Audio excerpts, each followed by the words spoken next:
CM ke KHADC uba penyat sing CM ula pentip mentah sengi ke arpwe tarik nailur ajar pesau. Bagi nong yalam na ki Autonomous District Council ki badon haka North East kila yo ya kejimpen tikena na ka Sorkar India bakan wan rakno ya kejimpen kala kabashispa arpusan kariti sensyar kari kabayadei bat ka six schedule. Hawa pentip ya kene uba penyat ula ya thu bagi le kendo yu AK Mishra advisor katanat Home Ministry ke Sorkar India ya kene ka Thai North East.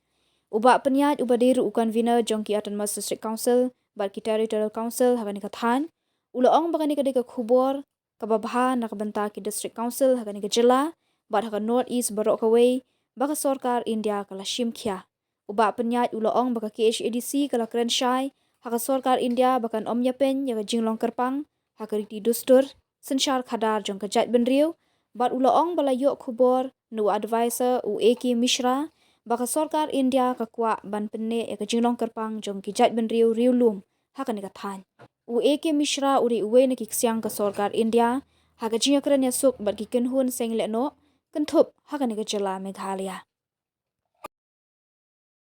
Jong akum CM KHTC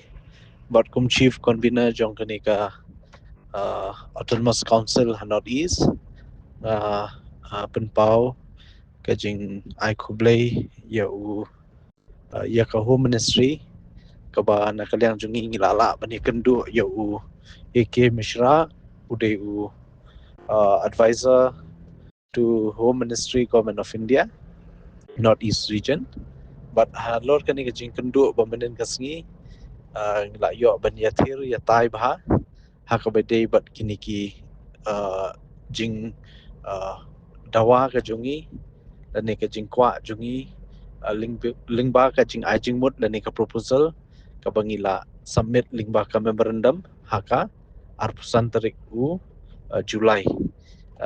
hadalhi ya Home Minister Jongkari India Amit Shah te menen ngila yo ban ya tai bha ya kren bha but uni advisor but ula suthu bah ke ika jing thumu ka jungi ke jingmut jungi habede kanika propose 125th constitutional amendment but ka basontanat ka long bah din ka jing kendo ngi suthu shai ba ka Sorkar India kan table ya kanika 125th constitutional amendment ka ba kentup ya ka six schedule ha kanika amendment how benai no pra jong news nem ha parliament te but nakaliang jungi so ban ai kublai kerpang ya ka Ministry of Home Affairs ka belas ngap ya ki jing ai jimut ke jungi baro shpotuli ki EDCs but hakan ni kata yo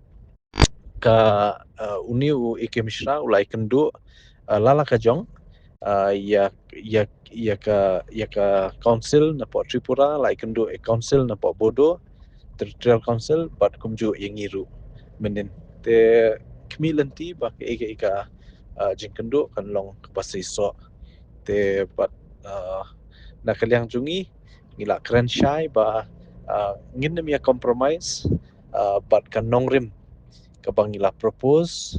ba ya ka jinglong jingman ka bakarpang ka jungi kita ki custom ki tradition ki practices ki jungi kene kumba julong nadu kasensyal khadar hadu ki babon ki benta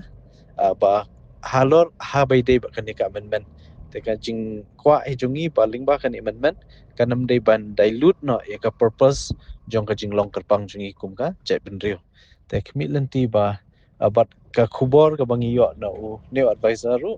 wong ba ka Government of India hi kan yele kat bala hi paling ba kan amendment bahkan wanra kata ka jinglong uniqueness ne kata ka jinglong kerpang haki babun ki culture but ki riulum hapo Thai North East kamtam ki badan hapo ka six schedule